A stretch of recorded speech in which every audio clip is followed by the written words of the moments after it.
Welcome to the first vlog of 2012. We're shooting part 2 of The Hobbit today. I'm here in Lake Town, but I can't show you anything. I can't show you the amazing set that's over there and the incredible thing that's over there because you're not allowed to see that till 2013.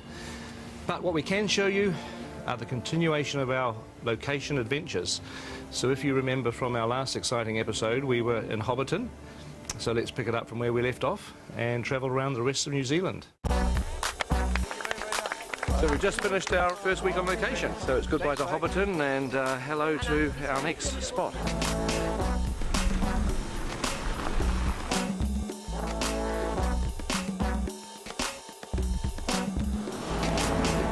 Here is the weather.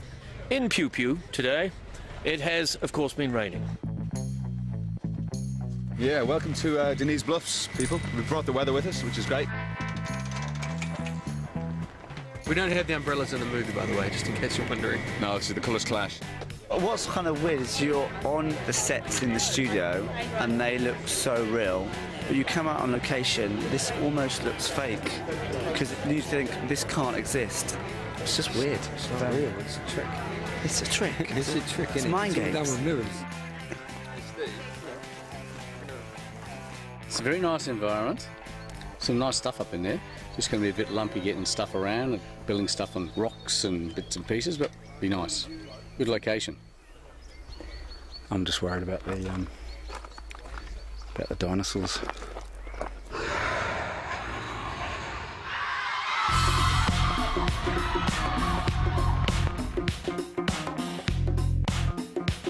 So here we are at the Tudor ski field on the flanks of Mount Ruapehu. This is the second oldest national park in the world. Very ancient vegetation, magnificent colours, magnificent textures, but very fragile.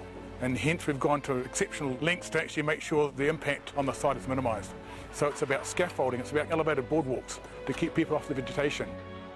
We built the world's biggest ramp, as far as I'm concerned, to get down to the thing. And everybody sort of walked out to the edge this morning and looked at it and sort of, jaws dropped and went, wow, okay. So that's how we get onto set today. So this is my favourite location. It's beautiful. There's a mountain, there's a waterfall, there's a beautiful view across a valley there. It's one of those sort of archetypal Kiwi places that you think, God, New Zealand has such amazing landscapes. Jesus, it's a bit sad when the grips are going faster than I am and they're carrying everything. Yeah. Andy Serkis jumped in the icy cold stream to chase the fish as Gollum about 12 years ago. Just over there.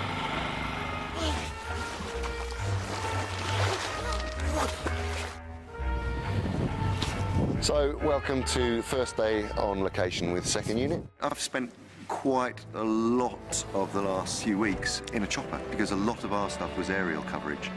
We'd take off and choose our line and choose the way that we were going to shoot it and how we were going to reveal the landscapes. So we're using the space cam on all the aerial stuff on this show. This particular rig is set up for 3D. There's a chopper behind me, isn't there?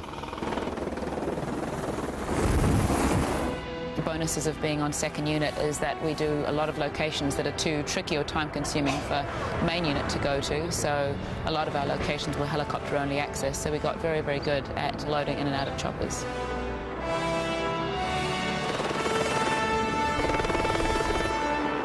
So you've got literally 2 units that are now crisscrossing the country, both the North and South Islands. About halfway through our location shoot, first and second units met up, and it happened to be exactly halfway through the entire shoot, day 127, and we commemorated that with a hoodie, a halfway hoodie. But it's 127 days and it's 2 films. Now, I've got a 133-day Lord of the Rings jumper, which was for 3 films. Yes. So 133 days for 3 films and 127 days for 2 films. Yes, easily explained. How? Well, we're all 10 years older, so we're going a little slower. That's true. One of the challenges was showing PJ what we'd been up to. So every day I would then do a kind of an edit of the takes that we'd done and put them together and make some selects, and then that would be sent off to Pete. We are a long way from most of the infrastructure that we know and love, so we've had to rely on satellite technology to do all of our connectivity. These are the 3 dishes that we're setting up today to provide internet for the crew. We're providing wireless and internet. We've also got a separate setup that's up at the director's tent that's beaming in footage from second unit that basically takes the feed that's coming in from the cameras, compresses it, sends it over the internet all the way through down to Peter's tent. So far we've probably used about 6 kilometres of cable on the job. I'm not sure where it's all gone, but we keep on ordering more of it.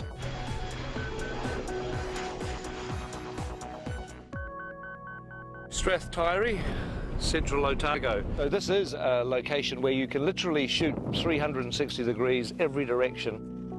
Had some incredible skies, what we'd call close encounters of the third kind skies. And where our skies are a little boring, because we've shot over 3 days, we'll probably replace them with these cool skies. I'd love to do that, get some real mood into it.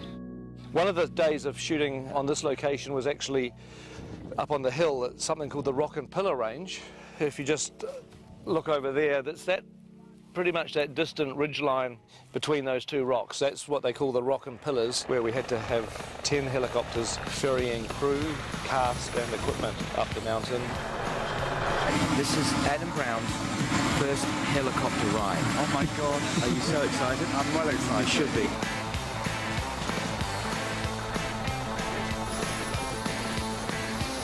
Yes.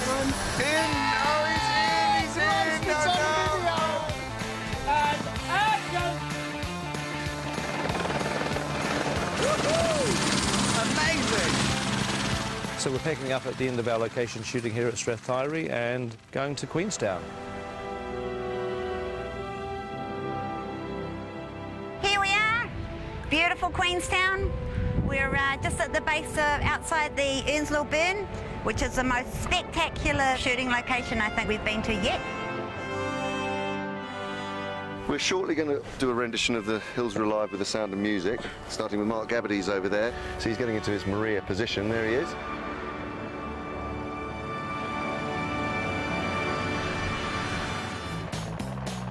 It's snow. Our feet was a bad choice.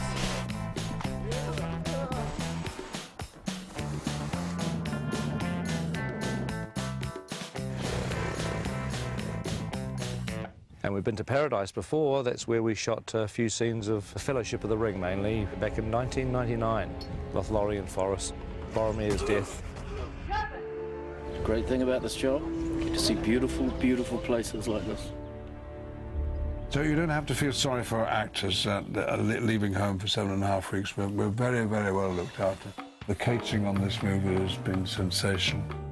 The numbers we were doing on location were between 300 and 400 until we got to Twizel. Then we were doing 570, 580 because we had quite a few extras there as well.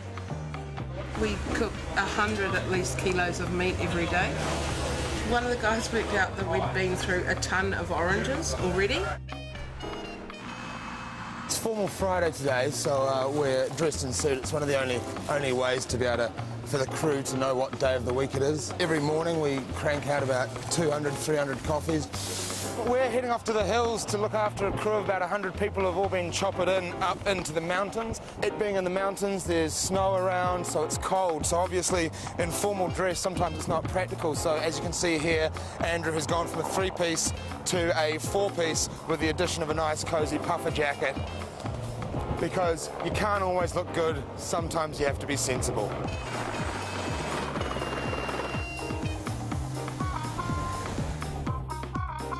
Sometimes you take for granted the scenery and the country where you live, so to come out on the road is really amazing. Good morning. Thank you. Oh. Can't believe how nice it is. We're the luckiest short people in the world. We're among the luckiest people. I think it comes into people, not even height restricted.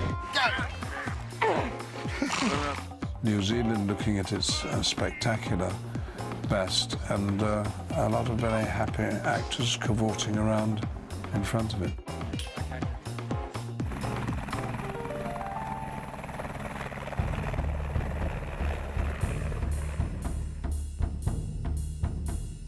Braemar Station was pretty difficult working conditions for the cast and the crew because the tussock and the ground's very uneven. This is Matagauri, a New Zealand native kind of thorn bush, which is everywhere that you ever want to walk.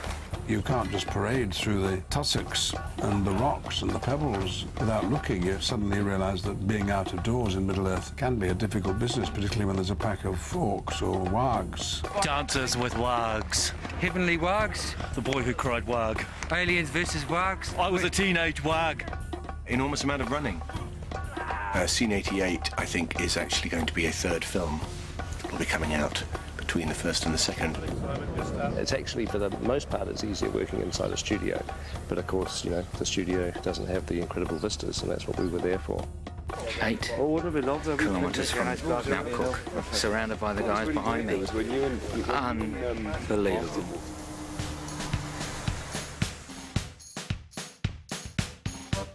This is the Pelorus Bridge over the Pelorus River, where we are shooting today. I think my favourite day on set, unquestionably, was floating down the Pelorus River in barrels. Finally going to put our dwarves in barrels. It actually looks like fun. I'd do it myself if I wasn't busy doing other things. Oh my God! Today we're swinging over the river. We've got some dwarves coming down in barrels. Keep going, everybody. That's good. Yeah! That was way cool, and if they ever make that a ride at any of the Warner Brothers movie worlds, lifetime pass, please.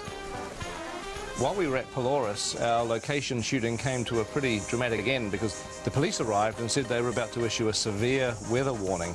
Okay, we need to shoot, please. It's raining. We need to get going. B-marker. And I've never seen a crew pack up their gear so quickly. The very next day, everywhere where we were standing, where our equipment was, our cameras, our actors, the director was under floodwater. It was incredibly dramatic. The rise in the river level was like 20, 30 feet. And that's location. Yes. Done. So that's the end of our location shooting, and we are about to go into our last 100 days, what we're calling Block 3. And look forward to talking to you again very, very soon.